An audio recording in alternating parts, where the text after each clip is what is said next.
Freícero Parte 1. Não é da natureza humana permanecer indiferente diante da ruína de suas próprias expectativas, muito menos quando tal ruína se apresenta sob a forma de humilhação pública em um estabelecimento comercial frequentado por toda a vizinhança. Era uma segunda-feira de manhã, daquelas em que o sol hesita em aparecer completamente, como se pressentisse os acontecimentos desagradáveis que haveriam de se desenrolar sob sua luz fraca e indecisa. Eu, Melissa Tavares, aos 38 anos de idade, encontrava-me naquela situação peculiar que tantas mulheres de minha geração conhecem bem, casada há uma década com um homem cujo caráter revelava-se, dia após dia, menos admirável do que eu havia imaginado em minha juventude imprudente. Rafael, meu marido, insistira naquela manhã que me acompanhasse até a padaria do bairro. Não era costume dele solicitar minha presença em tarefas tão banais, e devo confessar que tal convite despertou em mim uma curiosidade misturada com apreensão. Havia algo em seu tom de voz, uma certa satisfação maliciosa que eu aprendera a reconhecer ao longo dos anos, que me alertava para o fato de que aquela não seria uma simples visita matinal para comprar pães franceses e café fresco. A padaria Delícias da Manhã situava-se na esquina mais movimentada do nosso bairro, um estabelecimento de porte médio que, ao longo dos últimos meses, havia passado por uma renovação significativa. Novos equipamentos, ampliação do salão, inclusão de uma área de café gourmet, transformações que não passaram despercebidas aos olhos atentos dos moradores locais, sempre ávidos por novidades que pudessem alimentar suas conversas cotidianas.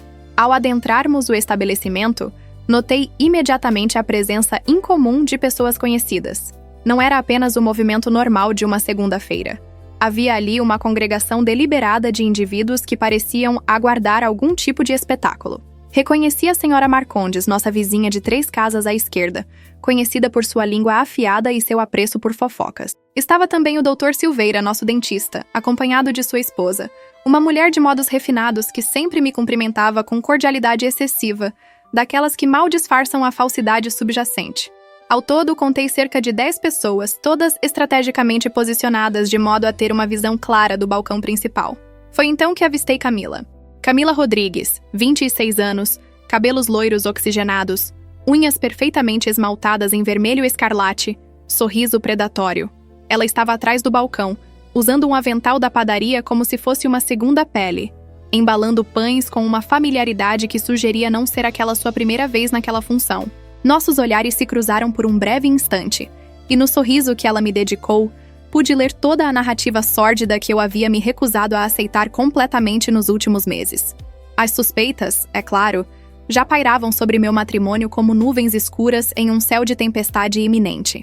Os telefonemas interrompidos quando eu entrava na sala, as reuniões de trabalho que se estendiam até horas improváveis, o perfume desconhecido que ocasionalmente impregnava suas camisas, todos esses sinais que as esposas aprendem a decifrar, mesmo quando prefeririam permanecer cegas. Mas ver ali, naquela padaria de bairro, a confirmação física de minhas suspeitas, apresentada de forma tão deliberadamente cruel, era algo para o qual nenhuma quantidade de preparação mental poderia ter me equipado adequadamente. Rafael posicionou-se ao centro do salão, como um ator no palco principal de um teatro, e elevou a voz de modo a garantir que sua audiência não perdesse uma única palavra de sua performance calculada. "Olhem para ela!" proclamou, apontando para mim com um gesto teatral que teria sido cômico se não fosse tão profundamente ofensivo. "Até um croissant vale mais do que ela." O silêncio que se seguiu foi daqueles que parecem sugar todo o oxigênio do ambiente. Eu podia sentir os olhos de cada pessoa presente fixados em mim, aguardando minha reação. Camila, atrás do balcão, continuava a embalar pães com movimentos lentos e deliberados. Seu sorriso agora mais amplo, saboreando cada segundo daquela humilhação orquestrada. Foi ela quem quebrou o silêncio, com uma risada aguda que ecoou pelas paredes recém-pintadas da padaria. Uma risada que foi imediatamente acompanhada por outras, criando uma cacofonia de crueldade que reverberava em meus ouvidos como sinos desafinados. 10 pessoas riam. 10 indivíduos que eu conhecia, com quem havia compartilhado conversas amenas em encontros sociais, que haviam sido recebidos em minha casa em diversas ocasiões, agora permitiam-se participar daquela exibição deplorável de mesquinhez humana. A senhora Marcondes ria com particular entusiasmo, seu rosto enrugado contorcido em uma expressão de prazer malicioso. O Dr. Silveira tentava disfarçar sua risada atrás da mão, num gesto que sugeria algum resquício de vergonha, mas não o suficiente para impedi-lo de participar da zombaria coletiva. Rafael, encorajado pela reação de sua plateia, avançou em sua performance. 10 anos! Exclamou como se estivesse revelando uma grande tragédia pessoal. 10 anos sustentando essa fracassada. 10 anos da minha vida desperdiçados com uma mulher que não contribui com nada, que não produz nada, que simplesmente existe como um peso morto em minha vida. Ele pausou dramaticamente, permitindo que suas palavras penetrassem na consciência de todos os presentes. Mas acabou. Isso tudo acabou hoje. Foi neste momento que ele produziu uma moeda de seu bolso. Não era uma moeda qualquer, mas sim uma de 50 centavos, deliberadamente escolhida por seu valor irrisório. Com um movimento brusco e desdenhoso, Rafael atirou a moeda ao chão, onde ela rolou em círculos cada vez menores, até finalmente descansar próxima aos meus pés. "Pega", ordenou ele, sua voz carregada de desprezo. "É tudo o que você merece. É tudo o que você sempre mereceu." Confesso que, naquele instante, uma multiplicidade de reações possíveis atravessou minha mente em rápida sucessão.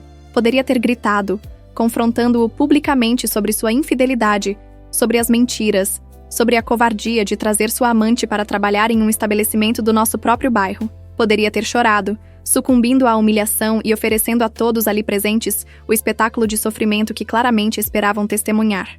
Poderia, ainda, ter simplesmente saído dali, preservando alguma dignidade através da recusa em participar daquela farsa degradante. Mas escolhi nenhuma dessas opções. Em vez disso, respirei profundamente, permitindo que o ar enchesse meus pulmões e acalmasse os batimentos acelerados de meu coração. Então, com movimentos medidos e deliberados, abaixei-me e peguei a moeda do chão. Não havia pressa em meus gestos, nem submissão.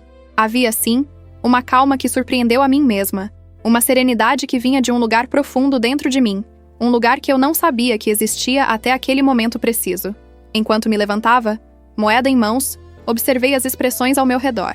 Rafael exibia um sorriso de satisfação, convencido de que havia alcançado seu objetivo de me destruir publicamente. Camila inclinava-se sobre o balcão, seus olhos brilhando com malícia antecipada, aguardando o próximo ato daquela peça cruel. Os espectadores mantinham suas atenções fixas em mim, alguns ainda sorrindo, outros começando a demonstrar algum desconforto com a situação, como se finalmente começassem a perceber que haviam ultrapassado os limites do aceitável.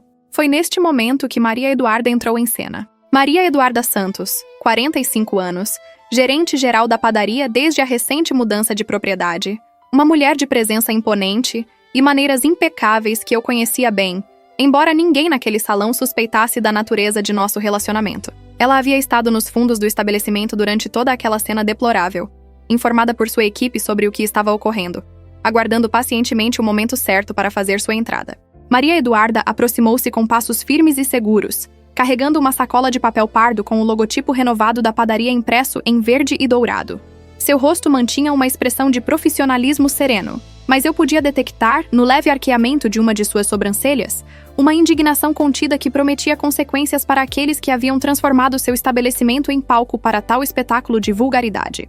"Senhora Tavares", disse ela, sua voz clara e firme cortando através do murmúrio que começava a se espalhar entre os presentes. Ela estendeu a sacola em minha direção, um gesto que carregava em si muito mais significado do que uma simples oferta de pães. "Devemos colocá-lo para fora?" A pergunta, embora formulada com cortesia profissional, ressoou pelo salão como um trovão anunciando a tempestade.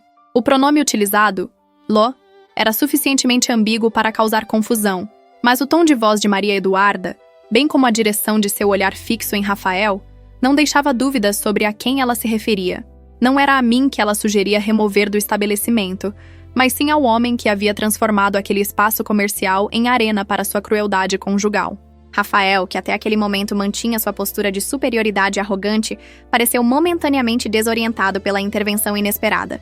Seu rosto, bronzeado artificialmente nas sessões semanais de bronzeamento a que se submetia, adquiriu uma tonalidade avermelhada que começava nas bochechas e se espalhava até o pescoço. Seus olhos, pequenos e escuros, fixaram-se em Maria Eduarda com uma mistura de surpresa e indignação crescente. "Com quem diabos você está falando?" ele vociferou, sua voz agora desprovida da teatralidade anterior, substituída por uma raiva genuína diante daquela interferência não planejada em seu roteiro de humilhação. "Você é apenas uma funcionária. Não se meta em assuntos que não lhe dizem respeito. Sabe com quem está falando?" A última pergunta era uma das favoritas de Rafael, uma frase que ele empregava frequentemente em situações em que sua autoridade era questionada ou simplesmente quando desejava intimidar alguém. Ao longo de nosso casamento, eu o havia ouvido utilizá-la com garçons, atendentes de loja, funcionários públicos e qualquer outro indivíduo que ele considerasse estar em posição de inferioridade. Era uma frase que revelava muito sobre seu caráter, ou melhor, sobre a ausência dele. Maria Eduarda, contudo, não demonstrou intimidação alguma. Pelo contrário, um sorriso se formou lentamente em seus lábios. Um sorriso que continha em si uma ironia sofisticada, o tipo de ironia que pessoas verdadeiramente inteligentes sabem empregar com precisão cirúrgica. Ela ajustou a gola de seu blazer escuro, um gesto quase imperceptível que, no entanto, adicionava gravidade à situação, como um juiz ajustando sua toga antes de proferir uma sentença. "Como é possível?", começou Maria Eduarda, sua voz agora carregando um tom de genuína perplexidade, como se estivesse verdadeiramente surpresa com a ignorância demonstrada por Rafael, "que você não saiba que sua própria esposa é a nova proprietária desta rede de padarias?" O silêncio que se seguiu a esta revelação foi de uma qualidade completamente diferente daquele que havia ocorrido após a proclamação inicial de Rafael. Este era um silêncio carregado de choque, descrença e uma crescente compreensão de que a narrativa que todos pensavam estar testemunhando havia acabado de sofrer uma reviravolta dramática. Era como se o roteiro de uma peça conhecida tivesse sido subitamente reescrito, transformando a vítima em protagonista e o vilão em tolo. Rafael ficou petrificado. Não havia outra palavra para descrever adequadamente a transformação que se operou em sua expressão e postura. Seu corpo, que momentos antes se movia com a confiança arrogante de quem acreditava controlar completamente a situação, agora permanecia absolutamente imóvel, como se tivesse sido transformado em uma estátua de sal, à semelhança da esposa de Ló nas escrituras antigas. Seus olhos arregalaram-se de tal forma que pareciam querer saltar de suas órbitas, e sua boca abriu-se e fechou-se repetidas vezes sem emitir som algum, como um peixe fora d'água lutando desesperadamente por oxigênio. Camila, atrás do balcão, deixou cair o pão que estava embalando. O som do produto atingindo o chão de cerâmica foi amplificado pelo silêncio absoluto que dominava o ambiente, ecoando como um tambor fúnebre, anunciando o fim de suas ambições. Seu rosto, cuidadosamente maquiado naquela manhã para maximizar seu impacto visual na cena planejada de humilhação, agora demonstrava pura incredulidade. O sorriso predatório havia desaparecido completamente, substituído por uma expressão de crescente pânico à medida que as implicações daquela revelação começavam a penetrar em sua consciência limitada. Os 10 espectadores, que minutos antes riam com tanto entusiasmo de minha suposta desgraça, agora apresentavam uma variedade fascinante de reações. A senhora Marcondes havia levado a mão à boca, seus olhos saltando entre mim, Rafael e Maria Eduarda, como se assistisse a uma partida de tênis particularmente intensa. O Dr. Silveira havia perdido toda a cor de seu rosto, presumivelmente calculando mentalmente quão comprometedor seria para sua reputação profissional ser associado àquele episódio deplorável. Sua esposa sussurrava algo em seu ouvido com urgência crescente, provavelmente sugerindo uma retirada estratégica antes que a situação se deteriorasse ainda mais. Quanto a mim, permaneci calma, segurando ainda a moeda de 50 centavos que Rafael havia atirado ao chão com tanto desdém. Olhei para aquela pequena peça de metal em minha mão aberta, refletindo sobre a ironia de toda aquela situação. Durante 10 anos, eu havia sido a esposa dedicada, a companheira que abriu mão de sua própria carreira para apoiar as ambições de Rafael, que gerenciava nosso lar com eficiência silenciosa enquanto ele construía sua reputação profissional. 10 anos durante os quais eu havia sido tratada cada vez mais como um móvel inconveniente, uma presença tolerada, mas não valorizada, um lembrete incômodo de compromissos que ele claramente lamentava ter assumido. O que Rafael nunca soube, porque nunca se dignou a perguntar ou demonstrar interesse genuíno, era que durante todos aqueles anos, eu não estive simplesmente sustentada por ele, como gostava de proclamar. A herança substancial que recebi de minha avó materna 3 anos após nosso casamento, herança sobre a qual deliberadamente escolhi não informá-lo, havia sido investida com prudência e sabedoria. Contratei discretamente os serviços de uma consultoria financeira especializada, frequentei cursos online de gestão empresarial e investimentos, dediquei-me a compreender os meandros do mundo dos negócios, com a mesma determinação que outras mulheres dedicam a seus hobbies.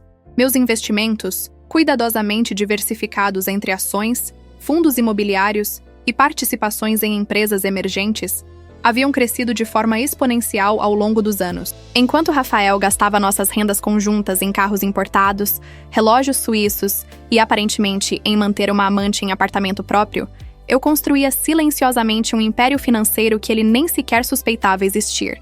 A ironia era deliciosa. O homem que acabara de me acusar publicamente de ser uma fracassada sustentada não fazia a menor ideia de que eu provavelmente possuía mais riqueza líquida do que ele jamais acumularia em toda a sua vida. A aquisição da rede de padarias havia sido meu projeto mais recente e, devo admitir, mais satisfatório. Tratava-se de uma cadeia familiar de 6 estabelecimentos espalhados pela cidade, incluindo esta padaria Delícias da Manhã que Rafael escolhera como palco para minha humilhação pública. Os proprietários originais, um casal idoso sem herdeiros interessados em continuar o negócio, haviam colocado a empresa à venda 6 meses atrás.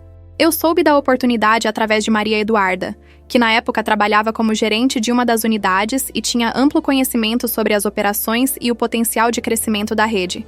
As negociações foram conduzidas com absoluta discrição. Utilizei os serviços de um escritório de advocacia especializado em aquisições empresariais. Mantive todas as transações sob sigilo comercial e estruturei a compra através de uma holding pessoal que não tinha conexão óbvia com meu nome de casada. A documentação foi finalizada há exatamente 3 semanas, período durante o qual implementei mudanças significativas nas operações, incluindo a promoção de Maria Eduarda a gerente-geral de toda a rede e a contratação de novos funcionários para substituir aqueles cujo desempenho ou caráter demonstravam-se inadequados. O que eu não havia antecipado, porém não posso dizer que me surpreendeu completamente, foi a decisão de Rafael de contratar Camila para trabalhar especificamente nesta unidade. A cronologia agora fazia sentido. Ele havia começado a frequentar esta padaria com regularidade incomum cerca de 2 meses atrás, sempre sozinho, sempre nas primeiras horas da manhã. Quando questionado sobre esta nova rotina, ele simplesmente alegava que os pães aqui eram superiores, uma explicação que eu aceitei com o ceticismo silencioso que se torna segunda natureza para esposas traídas que ainda não estão prontas para confrontar a verdade. Camila, descobri posteriormente através de Maria Eduarda, havia se apresentado para uma vaga de atendente há 3 semanas, coincidindo exatamente com a finalização da compra.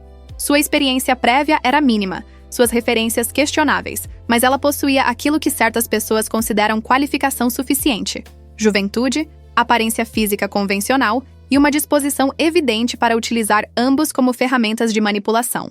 Maria Eduarda, seguindo os protocolos estritos que eu havia estabelecido para todas as contratações, rejeitou sua candidatura inicialmente. Foi quando Rafael interveio pessoalmente. Ele apareceu na padaria, solicitou falar com a gerente e, com aquela arrogância característica que ele confundia com autoridade, exigiu que Camila fosse contratada imediatamente.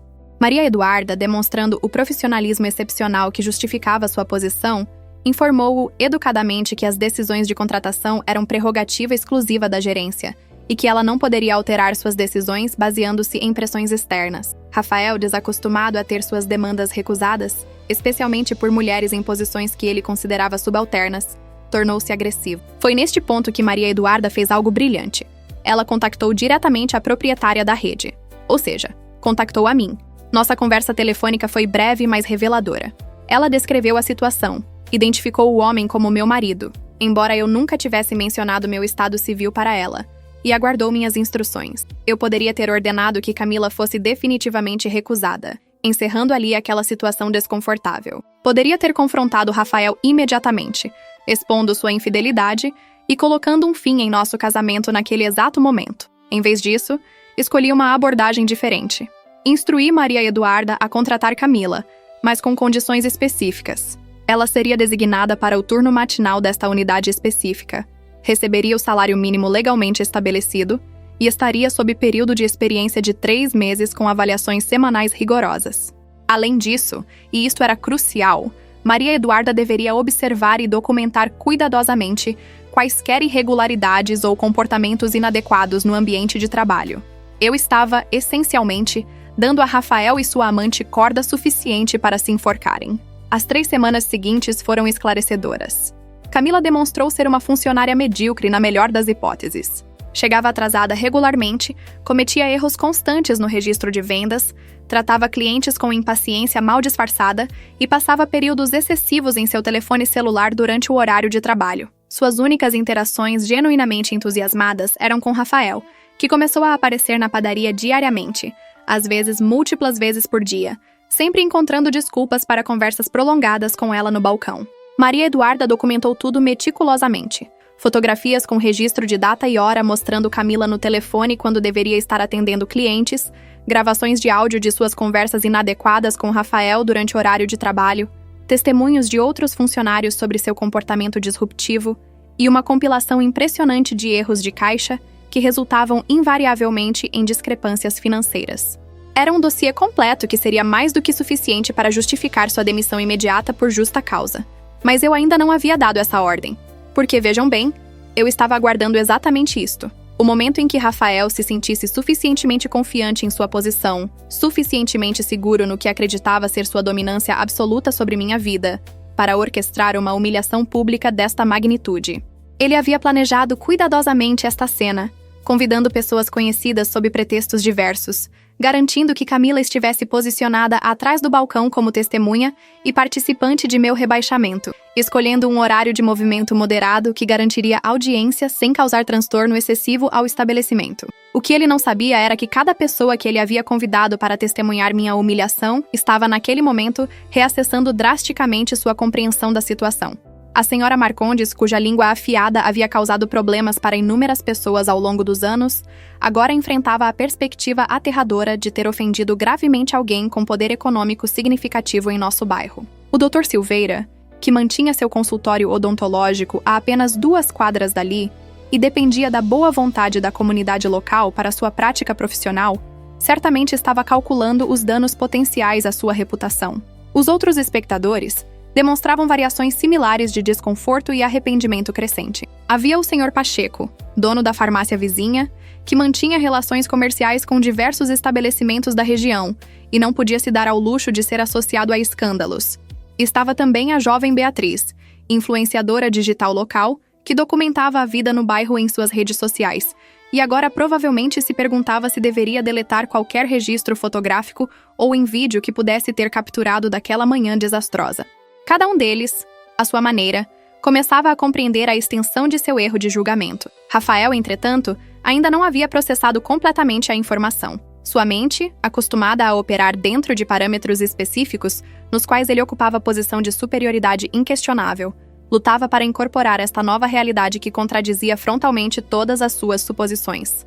Ele continuava olhando para Maria Eduarda como se ela tivesse acabado de falar em uma língua estrangeira incompreensível, sua expressão oscilando entre incredulidade e uma raiva crescente que parecia buscar desesperadamente um alvo apropriado. Isso é impossível, ele finalmente conseguiu articular, sua voz rouca e irregular.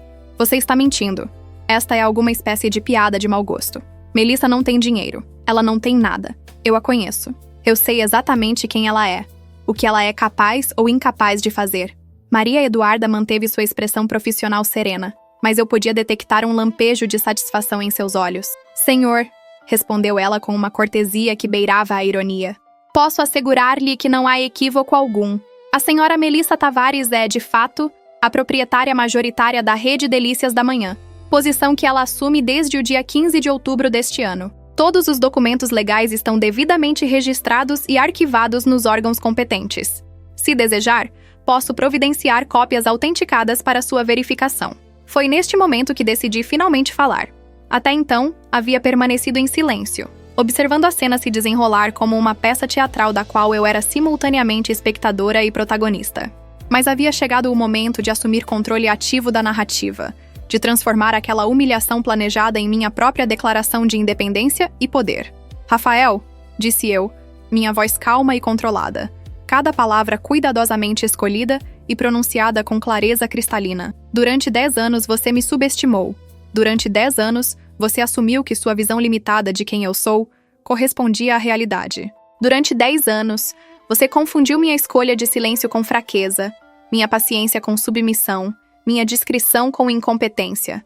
Ele virou-se para mim então, e pela primeira vez naquela manhã, realmente me viu. Não como o objeto de sua zombaria planejada, não como a esposa inconveniente que ele desejava descartar publicamente, mas como um ser humano autônomo cuja existência e capacidades se estendiam muito além dos limites estreitos que ele havia imposto em sua imaginação. Havia algo quase cômico em sua expressão naquele instante. Uma mistura de choque, confusão e o primeiro despertar de uma compreensão de que ele havia cometido um erro de cálculo monumental. Você não pode... Ele começou, mas sua voz falhou, as palavras morrendo em sua garganta antes de serem completamente formadas. Tentou novamente. De onde você tiraria dinheiro para comprar uma rede de padarias? Eu controlo nossas finanças. Eu sei exatamente quanto temos. Sorri então, um sorriso pequeno, mas genuíno, carregado com todo o peso de conhecimento secreto acumulado ao longo dos anos. Você controla as finanças que escolhi permitir que você controlasse, Rafael. Nossa conta conjunta, as despesas domésticas, os gastos que eu deliberadamente tornei visíveis para você. Mas você nunca perguntou, nunca demonstrou o menor interesse em saber se eu possuía recursos próprios. A herança de minha avó, sobre a qual você nunca se dignou a indagar, foi investida com prudência. Cresceu, multiplicou-se, transformou-se em algo consideravelmente mais substancial do que você, em sua arrogância, poderia imaginar. Camila, que até então permanecera congelada atrás do balcão, finalmente encontrou sua voz. Rafael, ela chamou, seu tom agudo carregado de pânico mal disfarçado. Rafael, me diz que ela está mentindo. Me diz que isso tudo é algum tipo de armação. Você disse que ela não era nada, que você ia se livrar dela e nós poderíamos ficar juntos, que você ia cuidar de mim. A confissão pública de seu relacionamento, pronunciada com tal desespero descerebrado, teria sido patética se não fosse tão reveladora. Ali estava a confirmação explícita do que todos já haviam inferido, mas que agora não podia mais ser negada ou racionalizada. Rafael fechou os olhos brevemente, como se pudesse fazer toda aquela situação desaparecer através da simples força de vontade. Quando os abriu novamente, havia neles uma raiva desesperada, o tipo de raiva que surge quando um homem percebe que perdeu o controle completo de uma situação que acreditava dominar absolutamente. "Calha a boca, Camila!" ele sibilou, virando-se brevemente na direção dela antes de retornar sua atenção para mim. "Você!" ele disse, apontando seu dedo em minha direção de maneira acusatória. "Você planejou isso. Você armou tudo isso deliberadamente. Comprou esta padaria só para me envergonhar, não foi?" "Na verdade," respondi com tranquilidade, "comprei esta rede de padarias porque representava um investimento sólido com excelente potencial de retorno. O fato de que você escolheu exatamente este local para sua performance de crueldade conjugal é uma coincidência que eu não poderia ter planejado, embora deva admitir que a aprecio profundamente. Você sempre teve um talento especial para a autossabotagem, Rafael. É um dos seus traços de caráter mais consistentes." Maria Eduarda, observando que a situação ameaçava se tornar mais acalorada, interveio com autoridade profissional. "Senhor, peço que mantenha a civilidade ou serei forçada a solicitar que se retire do estabelecimento. Esta é uma empresa comercial, não um espaço apropriado para disputas domésticas." "Disputas domésticas?" Rafael explodiu, sua voz subindo várias oitavas. "Esta mulher está tentando me destruir. Ela está usando dinheiro que provavelmente obteve de forma questionável para comprar um negócio no meu próprio bairro só para me humilhar. Isso é perseguição, isso é abuso." A inversão completa da realidade contida em suas acusações teria sido impressionante se não fosse tão previsível.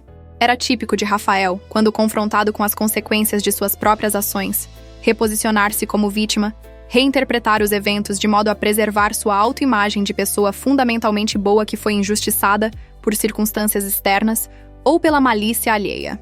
Eu havia testemunhado este padrão inúmeras vezes ao longo de nosso casamento, aplicado a situações que variavam desde discussões triviais até conflitos mais sérios. "Abuso", repeti calmamente, "é convidar uma audiência para testemunhar enquanto você deliberadamente humilha sua esposa em um local público. Abuso é manter uma amante às custas do dinheiro conjugal enquanto acusa sua parceira de ser um peso financeiro.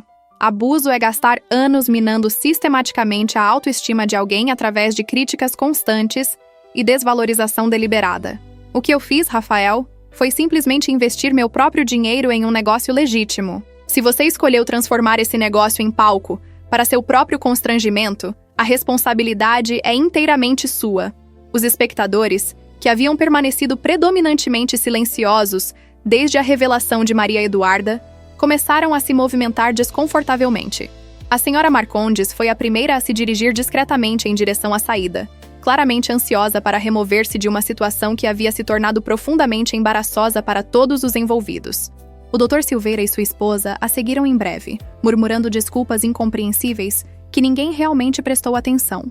Um por um, os outros membros da audiência cuidadosamente convocada de Rafael começaram sua retirada, alguns tentando manter alguma dignidade, outros claramente apressados em escapar antes que sua participação naquela farsa pudesse ter consequências mais duradouras. Em poucos minutos, apenas 6 pessoas permaneciam na padaria. Eu, Rafael, Camila, Maria Eduarda e 2 funcionários que observavam a cena dos fundos do estabelecimento com expressões de fascínio horrorizado. O silêncio que se instalou era denso e carregado, o tipo de silêncio que precede grandes tempestades ou grandes revelações. Rafael parecia ter encolhido de alguma forma. Sua postura, antes tão ereta e confiante, agora demonstrava uma curvatura sutil nos ombros, como se o peso de sua própria estupidez estivesse finalmente se fazendo sentir fisicamente. Ele olhou ao redor, notando pela primeira vez a ausência de sua audiência cuidadosamente cultivada, e algo em sua expressão mudou. A raiva ainda estava presente, certamente, mas agora misturada com outra emoção mais complexa, vergonha talvez, ou algo próximo a isso.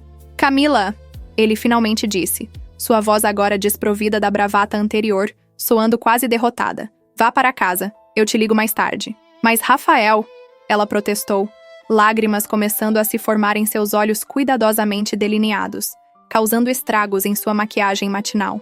"Você prometeu.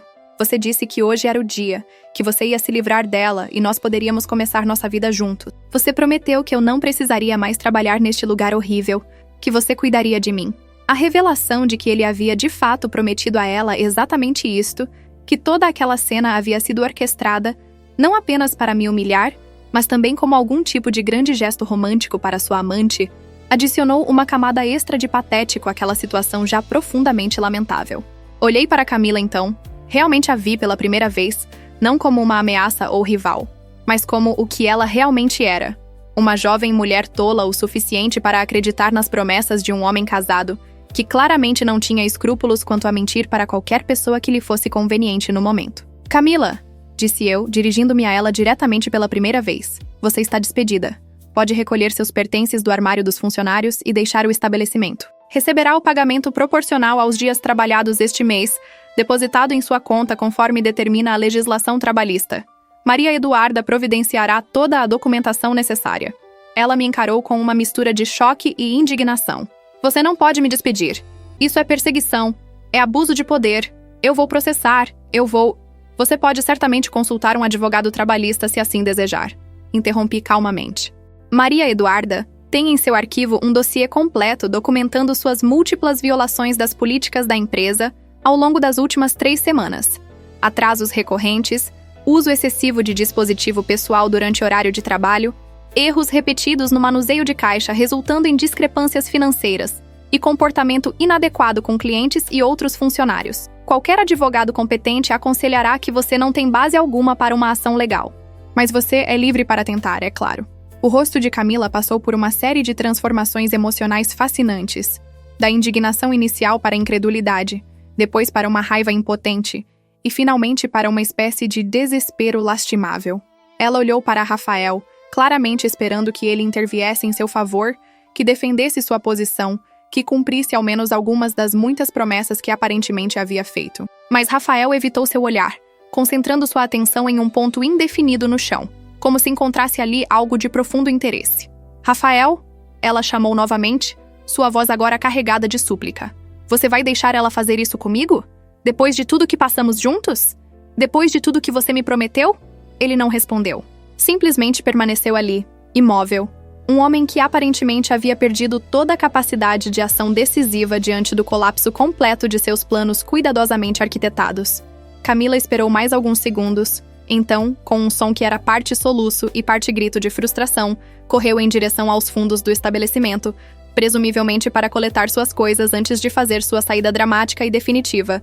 Maria Eduarda gesticulou discretamente para um dos funcionários que observavam, que imediatamente seguiu Camila para garantir que ela realmente recolhesse apenas seus próprios pertences e não causasse nenhum dano ao estabelecimento em seu estado emocional alterado. Era uma precaução sensata, demonstrando mais uma vez o profissionalismo excepcional de Maria Eduarda e sua compreensão aguda de gestão de situações delicadas. Agora éramos apenas 3. Eu, Rafael e Maria Eduarda, que mantinha sua posição próxima ao balcão, Uma presença silenciosa, mas autoritária, que garantia que a situação não escalasse além dos limites do civilizado. O som ambiente da padaria, que havia sido suprimido pela intensidade da cena anterior, gradualmente retornou à consciência.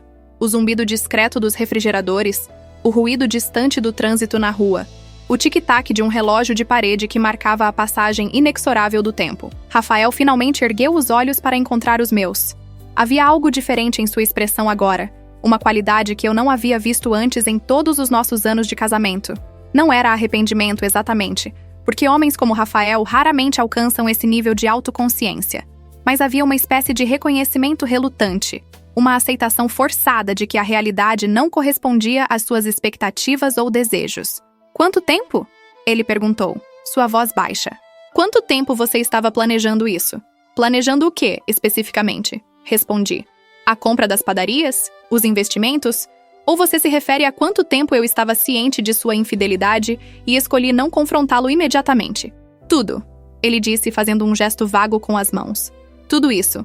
Você me fez parecer um idiota." "Não, Rafael." Corrigi com firmeza. "Eu não o fiz parecer nada. Você assumiu o papel de idiota inteiramente por seus próprios méritos.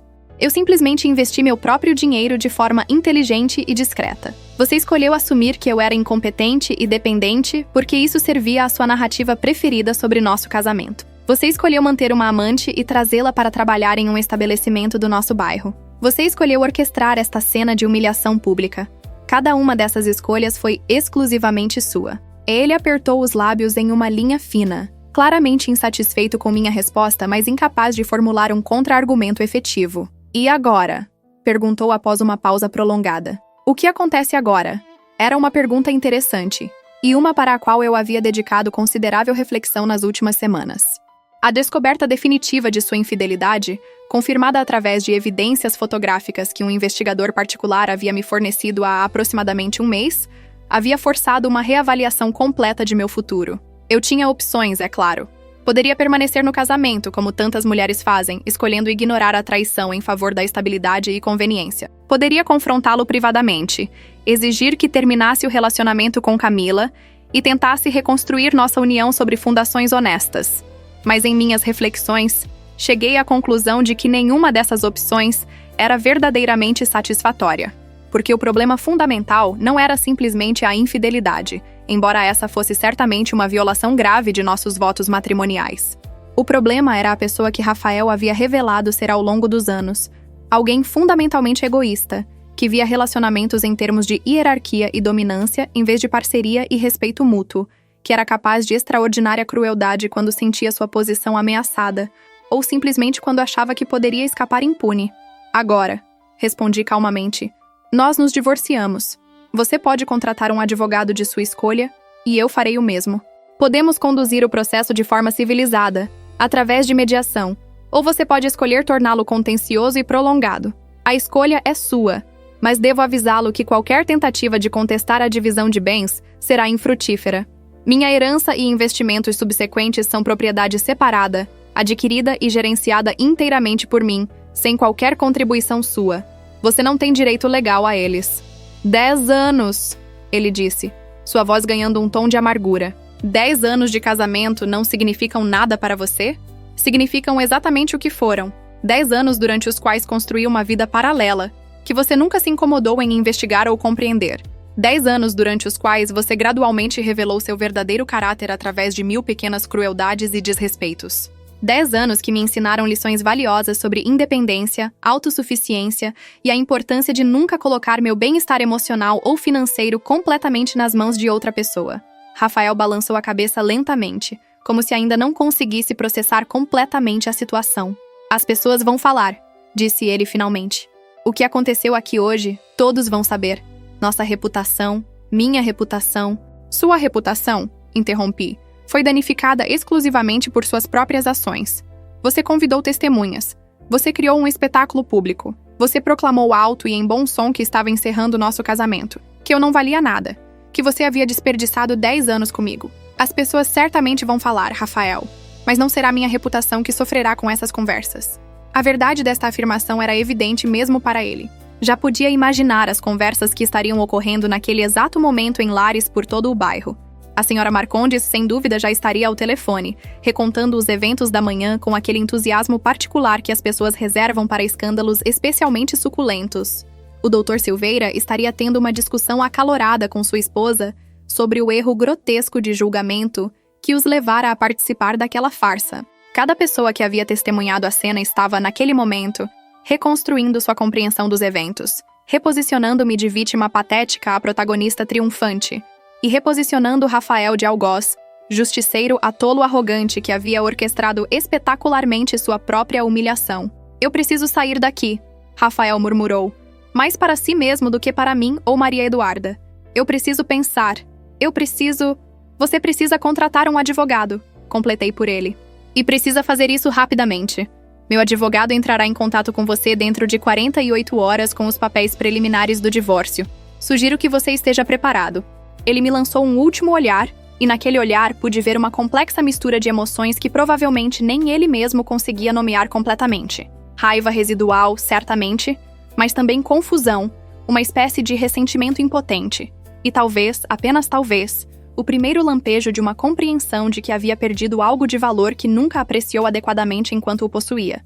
Mas se este último elemento estava realmente presente, era tão fugaz e tão profundamente enterrado, sob camadas de autopreservação e recusa em aceitar responsabilidade que dificilmente importava. Sem outra palavra, Rafael virou-se e caminhou em direção à saída. Seus movimentos eram mecânicos, desprovidos da confiança performática que caracterizava sua entrada menos de meia hora antes. A porta se fechou atrás dele com um sino discreto, e então ele desapareceu de vista, caminhando pela calçada em direção a um futuro que certamente seria muito diferente daquele que havia imaginado ao acordar naquela manhã. Maria Eduarda aproximou-se de mim então, sua expressão profissional finalmente cedendo lugar a algo mais caloroso, mais pessoal. Senhora Tavares, disse ela suavemente, posso perguntar como está se sentindo? Era uma pergunta simples, mas carregara uma complexidade emocional considerável. Como eu estava me sentindo? Aliviada, certamente. Havia algo profundamente libertador em não ter mais que fingir, em não ter mais que manter a fachada de um casamento que há anos estava morto em tudo exceto no nome. Havia também uma satisfação inegável em ter virado a mesa tão completamente sobre Rafael, em ter transformado sua tentativa de humilhação em um momento de triunfo pessoal. Mas havia também outras emoções menos confortáveis. Uma tristeza pela perda daquilo que eu havia esperado que nosso casamento pudesse ser, pelos sonhos de juventude que nunca se materializaram da forma que eu imaginara. Uma espécie de cansaço ao contemplar os processos legais e emocionalmente desgastantes que inevitavelmente viriam a seguir. E talvez mais significativamente, uma incerteza sobre quem eu seria agora, nesta nova fase de minha vida, sem a identidade de esposa que havia carregado por uma década. Estou me sentindo, respondi após uma pausa contemplativa, como alguém que finalmente removeu um peso que carregava há tanto tempo que havia esquecido como era respirar livremente. Mas também como alguém que está de pé na beira de um precipício, olhando para um futuro completamente indefinido e tentando decidir se isso é aterrorizante ou emocionante. Maria Eduarda sorriu, um sorriso de compreensão genuína. Posso sugerir, disse ela, que talvez seja ambos, e que ambos estão perfeitamente bem? Uma observação sábia, concordei. Olhei ao redor da padaria, este espaço que havia se tornado o palco para uma transformação tão dramática. Obrigada, Maria Eduarda, por tudo. Por sua descrição nas últimas semanas, por sua intervenção hoje, por sua gestão excepcional deste estabelecimento e de toda a rede. É meu trabalho, ela respondeu com modéstia. E meu prazer servir uma empregadora que valoriza competência e integridade. Se posso me permitir dizer, senhora Tavares, tem sido inspirador observar como a senhora conduziu toda esta situação. Muitas mulheres, na mesma posição, teriam reagido com histeria ou violência emocional. A senhora escolheu estratégia, paciência e força silenciosa. É admirável. As palavras de Maria Eduarda tocaram algo em mim, uma parte que ainda estava processando tudo o que havia ocorrido. Durante tanto tempo, eu havia internalizado a narrativa de Rafael sobre minha suposta inadequação, sua insistência de que eu era dependente, fraca, incapaz. Mesmo sabendo racionalmente que isto não era verdade, mesmo tendo evidência concreta de minhas próprias realizações, havia sido difícil erradicar completamente aquelas vozes críticas que ele havia plantado em minha psique ao longo dos anos. Posso fazer uma confissão? Perguntei subitamente. Maria Eduarda gesticulou encorajadoramente. Parte de mim estava aterrorizada de que ele estivesse certo. de que eu realmente fosse todas aquelas coisas que ele disse.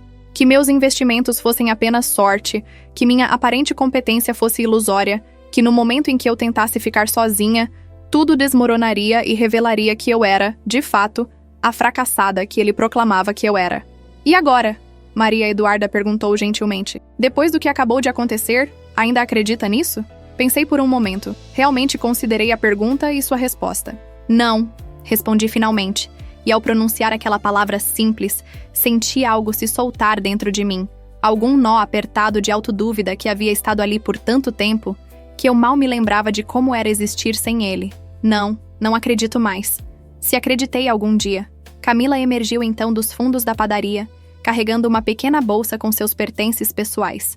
Seus olhos estavam vermelhos e inchados de tanto chorar, sua maquiagem completamente arruinada, apresentando um contraste marcante com a aparência cuidadosamente construída que exibira no início da manhã. Ela evitou olhar para mim ou Maria Eduarda, mantendo seu olhar fixo no chão enquanto caminhava rapidamente em direção à saída.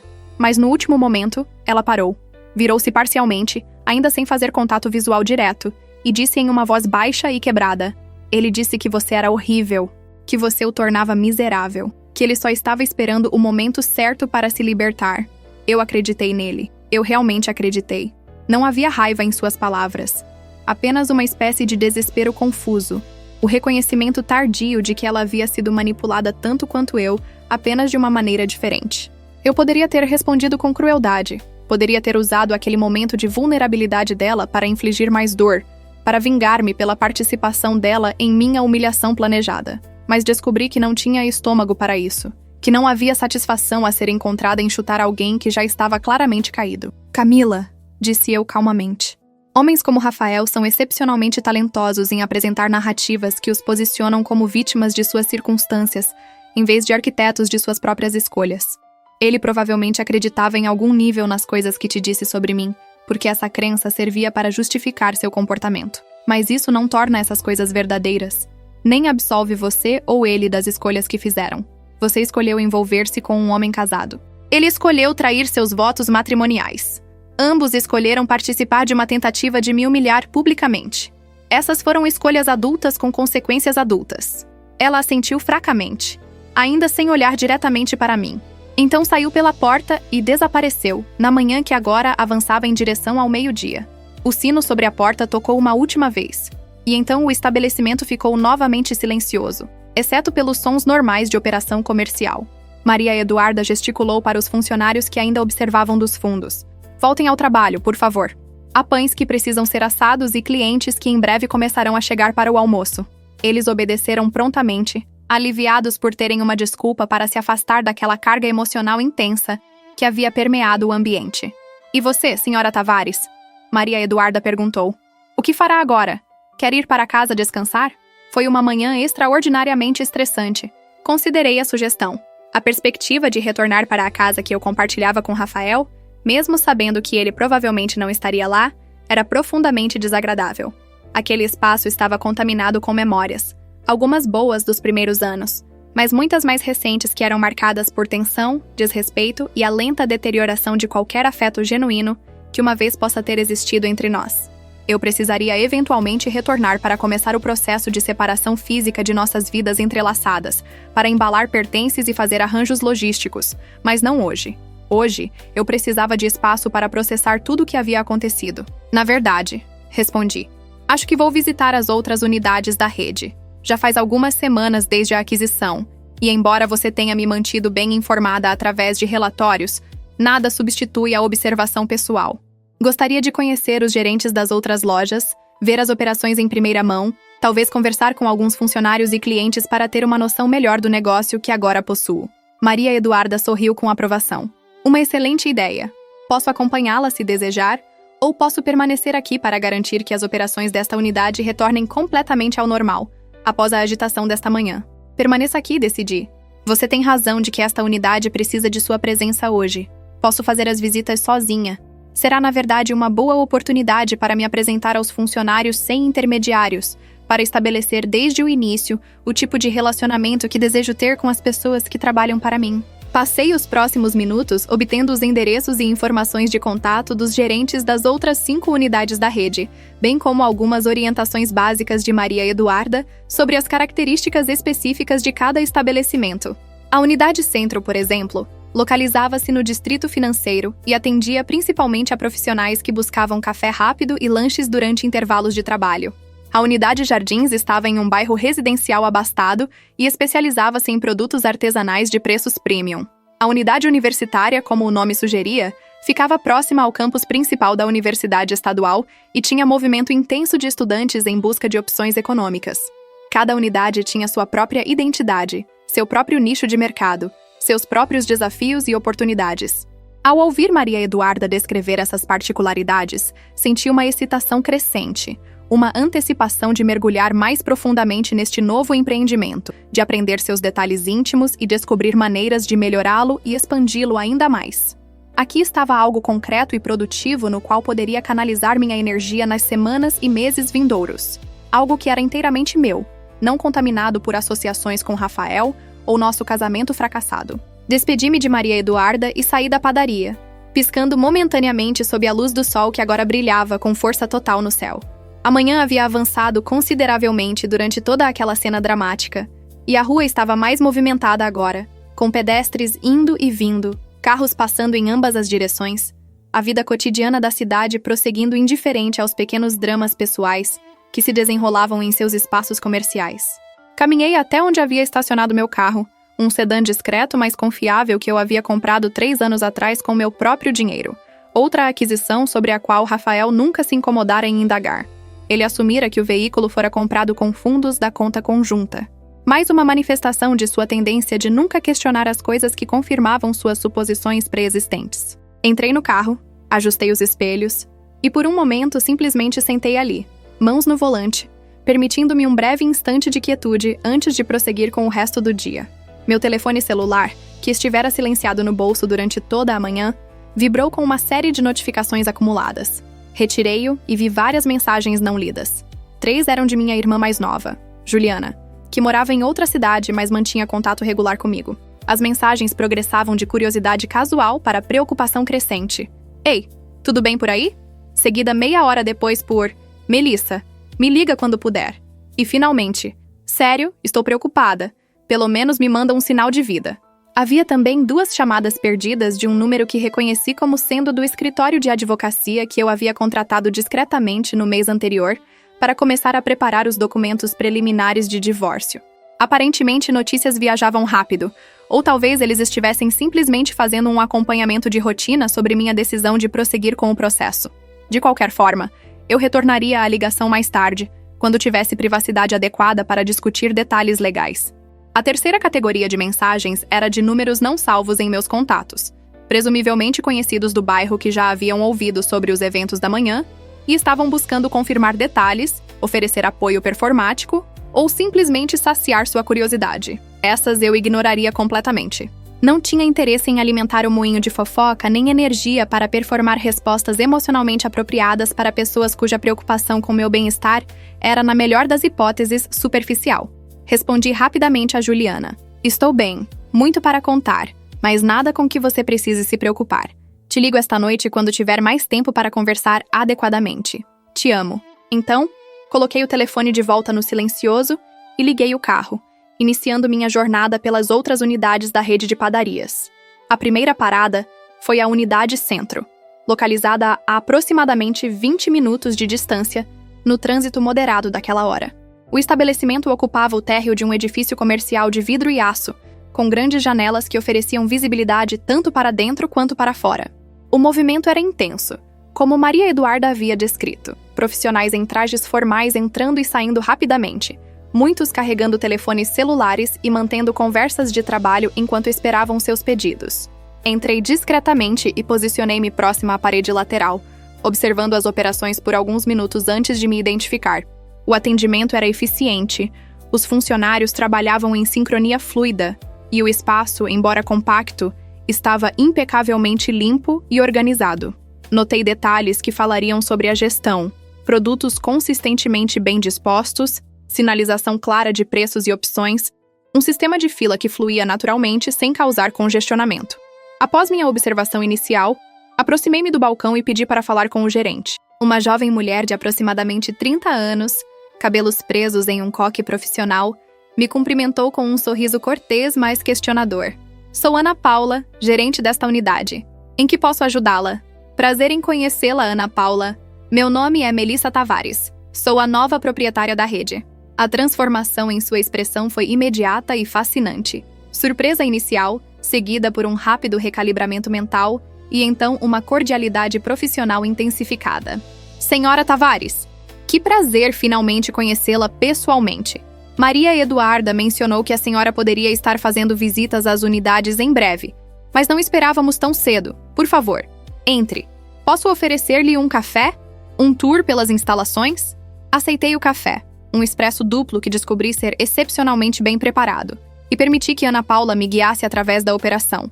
Ela era claramente competente e orgulhosa de seu trabalho, apontando melhorias que havia implementado recentemente, discutindo desafios específicos de atender a clientela do distrito financeiro e apresentando-me aos funcionários que estavam em turno. Cada um deles demonstrou profissionalismo e uma espécie de curiosidade cautelosa sobre mim, a nova proprietária misteriosa sobre quem provavelmente haviam ouvido muito pouco, além do fato de que eu existia. Fiz questão de conversar brevemente com cada funcionário, aprendendo seus nomes, perguntando sobre suas experiências trabalhando ali, ouvindo suas sugestões sobre possíveis melhorias.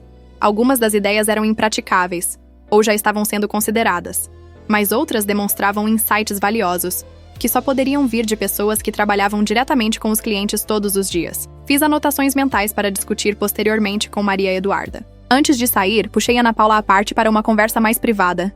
Estou impressionada com o que vi aqui, disse-lhe honestamente. Você claramente administra uma operação eficiente e um time coeso. Quero que saiba que valorizo esse tipo de competência e liderança. À medida que expandimos e desenvolvemos a rede, haverá oportunidades para gerentes excepcionais assumirem responsabilidades maiores. Continue o excelente trabalho.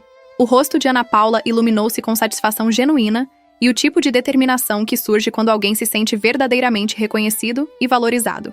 Despedimo-nos calorosamente e segui para minha próxima parada. A unidade Jardins apresentava um contraste marcante.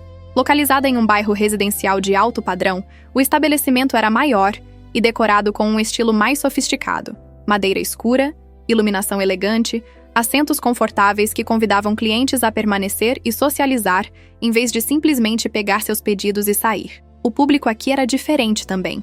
Senhoras elegantes conversando sobre seus filhos e férias planejadas, profissionais autônomos trabalhando em laptops, ocasionalmente casais jovens em encontros matinais. O gerente aqui era um homem de meia-idade chamado Roberto, com bigode bem aparado e maneiras que lembravam um maitre de restaurante fino. Ele havia trabalhado na rede por 15 anos, desde seus primeiros dias como uma única padaria familiar, e claramente tinha afeição profunda pelo negócio.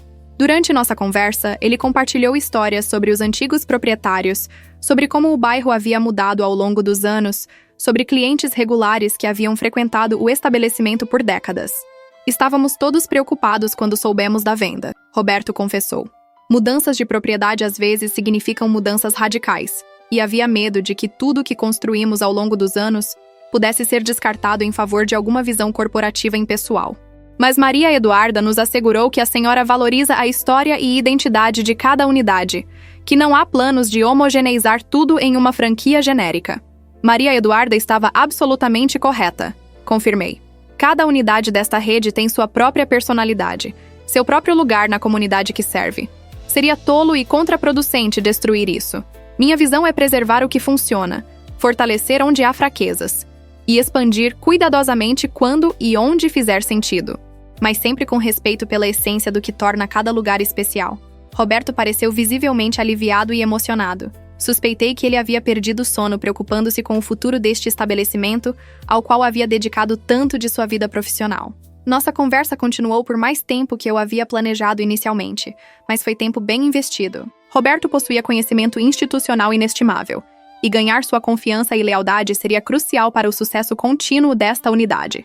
As visitas subsequentes às unidades universitária, praia e industrial seguiram padrões similares.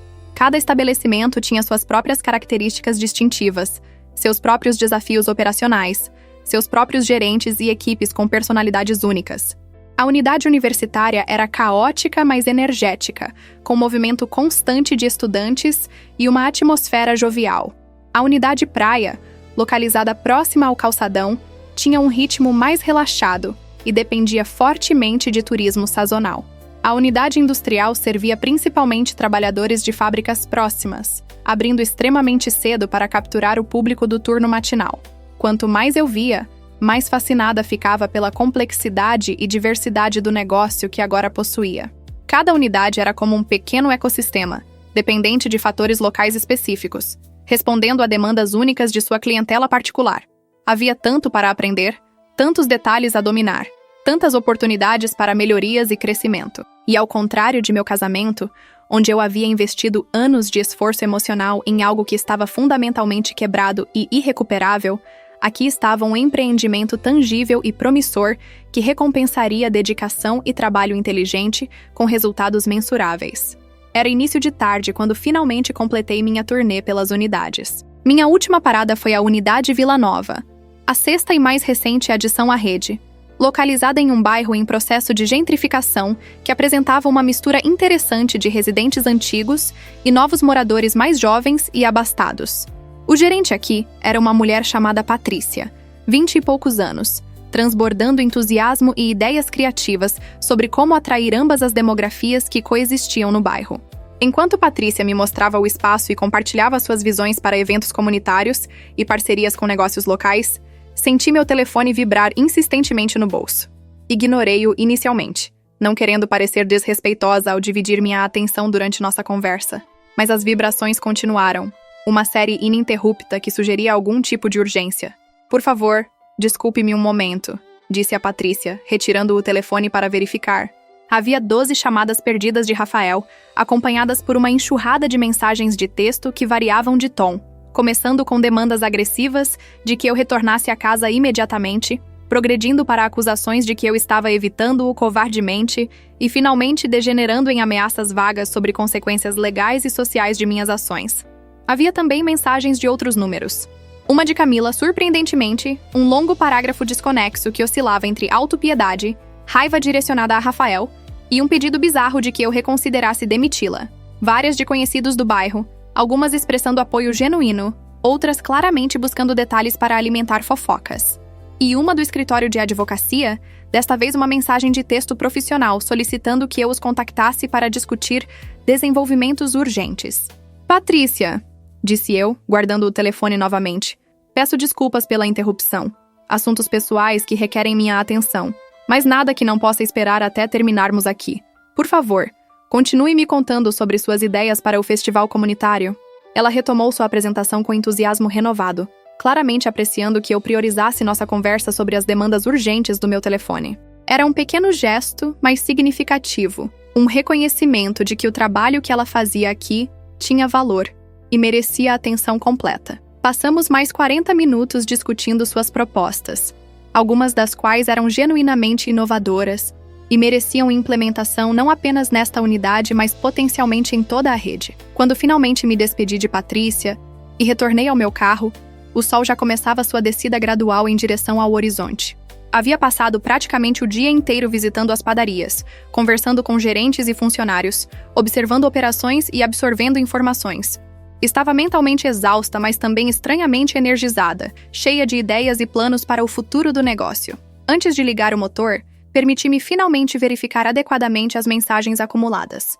As de Rafael tornavam-se progressivamente mais incoerentes e emocionalmente carregadas. A mais recente, enviada há 20 minutos, dizia simplesmente: "Você não pode me ignorar para sempre. Precisamos conversar sobre como vamos resolver isso. Eu ainda sou seu marido e mereço respeito." A ironia desta última afirmação era tão profunda que quase provoquei uma risada. Ele demandava respeito depois de ter passado a manhã tentando me humilhar publicamente, depois de anos tratando-me com desdém crescente, depois de manter uma amante e ter a audácia de trazê-la para trabalhar em meu próprio bairro. O descompasso entre suas ações e suas expectativas era tão vasto que sugeria uma desconexão fundamental com a realidade. Ignorei suas mensagens e liguei para o escritório de advocacia. Fui atendida prontamente por Dorothy Fernanda Moreira, a advogada especializada em direito de família que eu havia contratado. Sua voz era profissional, mas carregava uma nota de urgência contida. Senhora Tavares, obrigada por retornar minha ligação. Temos uma situação que requer sua atenção. Seu marido contactou nosso escritório esta tarde alegando que você mudou as fechaduras da residência conjugal e o impediu de acessar sua própria casa. Ele está ameaçando apresentar uma medida emergencial alegando abandono de lar e apropriação indevida de propriedade compartilhada. Isso é verdade? Não, respondi com firmeza. Eu não mudei fechadura alguma nem o impedi de acessar a casa. Passei o dia visitando as unidades da minha rede de padarias. Nem sequer retornei à residência desde esta manhã. Entendo. Pude ouvir o som de digitação ao fundo enquanto ela fazia anotações. Ele também alega que você fez ameaças públicas contra ele e sua reputação profissional esta manhã, e que você está usando sua posição como proprietária de estabelecimentos comerciais locais para implementar uma campanha de difamação contra ele. A distorção completa dos fatos era impressionante em sua audácia. Doutora Fernanda, eu tenho múltiplas testemunhas dos eventos desta manhã, incluindo aproximadamente 10 pessoas que meu marido especificamente convidou para assistir enquanto ele tentava me humilhar publicamente em uma padaria. Ele foi quem proclamou em voz alta que nosso casamento estava terminado, quem fez declarações denigratórias sobre meu caráter e valor, quem criou um espetáculo deliberado. Eu simplesmente revelei um fato que ele desconhecia, que eu sou a proprietária daquele estabelecimento específico e de toda a rede. Não fiz ameaças, não implementei campanha alguma. As únicas ações que tomei foram demitir sua amante, que trabalhava como funcionária em uma das padarias e cujo desempenho era documentadamente inadequado, e informá-lo de minha intenção de proceder com o divórcio. Excelente. Vou precisar que você me forneça nomes e informações de contato dessas testemunhas assim que possível. Também precisaremos da documentação relativa à demissão da funcionária mencionada. Quanto à residência, sugiro fortemente que você não retorne lá sozinha. Seu marido parece estar em um estado emocional volátil, e em situações de divórcio conflituoso, não é incomum que as coisas escalem de maneiras imprevisíveis. Compreendo. O que você sugere? Idealmente, você deveria ter um oficial de polícia acompanhando-a quando for coletar pertences essenciais. Alternativamente, pode contratar um serviço profissional de mudança que documentará fotograficamente o estado de tudo antes e depois de remover seus itens. Isso protegerá você de acusações futuras de que danificou ou se apropriou de propriedade que não lhe pertence. Quanto à residência em si, presumo que esteja em nome de ambos. Não, na verdade. A casa foi comprada há 6 anos com fundos primariamente de minha herança, embora eu tenha deliberadamente colocado o nome de Rafael também na escritura na época. Um gesto de confiança que agora reconheço como ingênuo. Entendo. Isso complica as coisas, mas não de maneira intransponível. Mesmo com ambos os nomes na escritura, você tem tanto direito de estar lá quanto ele. No entanto, dada a situação volátil, ainda recomendo cautela. Vamos agendar uma reunião para amanhã de manhã em meu escritório para discutir estratégia detalhada. Por ora, sugiro que você passe a noite em outro lugar, um hotel, ou com familiares, e evite contato direto com seu marido. Toda comunicação deve passar por mim ou minha equipe. Concordamos com os detalhes logísticos, e ela me assegurou que responderia a qualquer comunicação do advogado de Rafael, caso ele tivesse efetivamente contratado com uma declaração clara dos fatos e nossa posição legal. Após desligar, permaneci sentada no carro por alguns momentos, processando esta nova camada de complexidade. Rafael estava, aparentemente, optando pela abordagem contenciosa e combativa para o divórcio, criando narrativas falsas e ameaçando ações legais infundadas. Parte de mim estava desapontada, mas não surpresa. Era consistente com seu caráter conforme revelado ao longo dos anos. Quando confrontado com as consequências de suas próprias ações, ele atacava, distorcia a realidade, se posicionava como vítima e culpava outros por problemas que ele mesmo havia criado. Mas outra parte de mim sentia uma espécie de alívio frio. Sua escolha de tornar isso uma batalha em vez de uma separação civilizada eliminava qualquer ambiguidade remanescente, qualquer hesitação que eu pudesse ter sentido sobre estar fazendo a coisa certa. Ele estava demonstrando, através de suas ações, exatamente por que este casamento precisava terminar. Liguei em seguida para minha irmã Juliana. Ela atendeu no segundo toque, sua voz carregada de preocupação. Melissa, finalmente! Eu estava começando a imaginar cenários horríveis. O que está acontecendo? É uma história longa, respondi. Mas a versão curta é que estou me divorciando de Rafael. Hoje de manhã houve um incidente público bastante dramático que acelerou o processo. Ele está reagindo de forma previsível. Minha advogada sugeriu que eu não retorne à casa esta noite.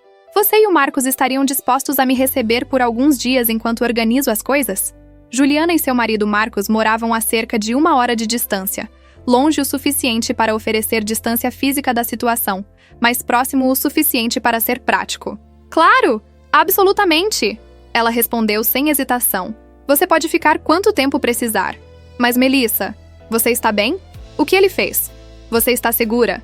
Estou completamente segura, assegurei-lhe. Não houve violência física nem ameaça de tal. Apenas crueldade emocional que finalmente atingiu um ponto de ruptura definitivo. Te conto tudo quando chegar aí. Devo estar na sua casa em aproximadamente 1 hora e meia, o trânsito permitindo. Estarei esperando. Dirijo com cuidado. Te amo. Também te amo.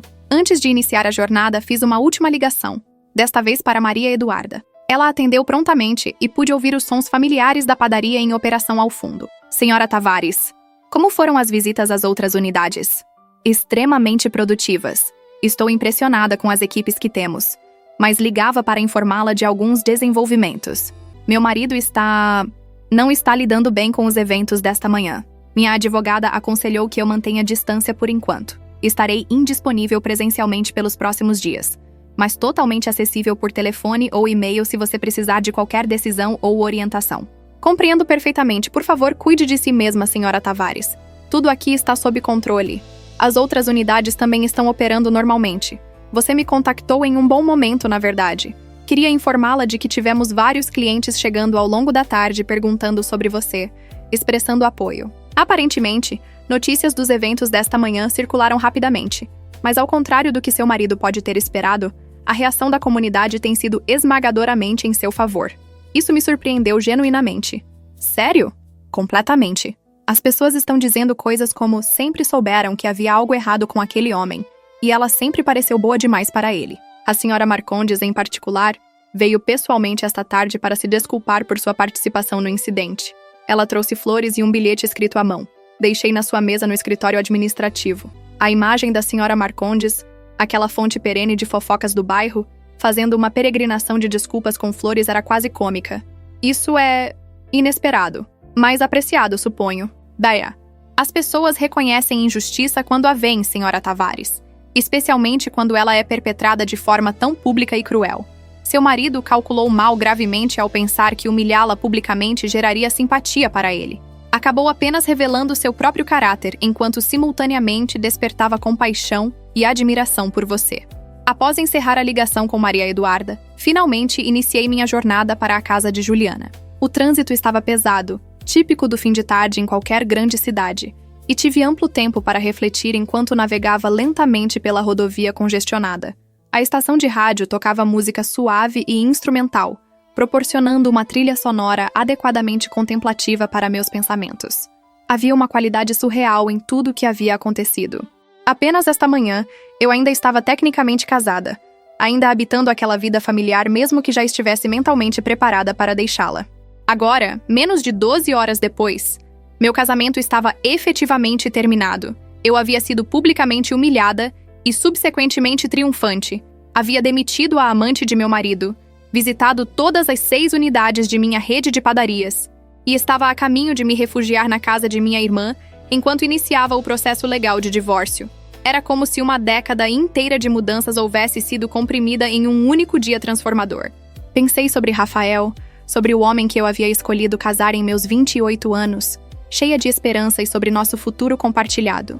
Ele não havia começado como o homem cruel e arrogante que orquestrou a cena desta manhã. Ou talvez tivesse, e eu simplesmente não possuísse experiência suficiente para reconhecer os sinais de alerta que certamente estiveram presentes desde o início. O Rafael que conheci durante nosso namoro era charmoso, atencioso, ambicioso de maneiras que eu encontrava atrativas. Quando ele propôs casamento, pareceu a escolha natural, a progressão lógica de um relacionamento que parecia sólido e promissor. Os primeiros anos de casamento não foram infelizes, exatamente. Houve momentos genuínos de conexão, períodos de contentamento mútuo, a construção gradual de uma vida compartilhada. Mas em retrospecto, pude identificar quando as coisas começaram a mudar. Foi sutil inicialmente. Comentários cada vez mais críticos disfarçados como ajuda construtiva, uma expectativa crescente de que eu deveria subordinar minhas próprias necessidades e desejos aos dele, uma impaciência gradual com qualquer aspecto meu que não servisse aos seus propósitos ou conveniência.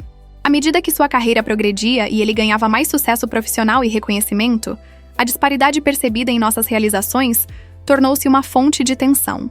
Eu havia abandonado minha própria carreira nascente para apoiar a dele. Uma decisão que tomamos supostamente em conjunto, mas que, olhando para trás, era claramente mais vantajosa para ele do que para mim. E conforme os anos passavam, ele começou a usar essa dinâmica como arma, lembrando-me regularmente de que ele era o provedor, que eu deveria ser grata por seu suporte, que minha vida confortável era possível apenas por causa de seus esforços. O que ele nunca soube, porque eu escolhi deliberadamente manter em segredo, era que eu não precisava de seu suporte financeiro. A herança de minha avó, investida sabiamente, crescera substancialmente. Eu poderia ter deixado o casamento a qualquer momento ao longo dos últimos anos e mantido um padrão de vida confortável indefinidamente. Mas havia um tipo de inércia emocional que mantinha as pessoas em relacionamentos mesmo quando esses relacionamentos já não serviam mais a seu bem-estar.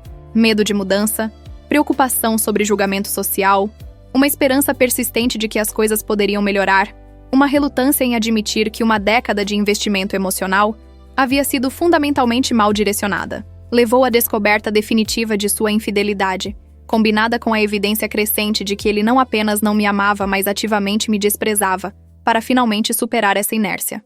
E mesmo então, eu havia procedido metodicamente, consultando advogados, organizando minha situação financeira, preparando-me logisticamente antes de iniciar o processo de separação. O que eu não havia antecipado era que ele tomaria a iniciativa de forçar a questão de forma tão dramática e pública. Mas talvez fosse melhor assim.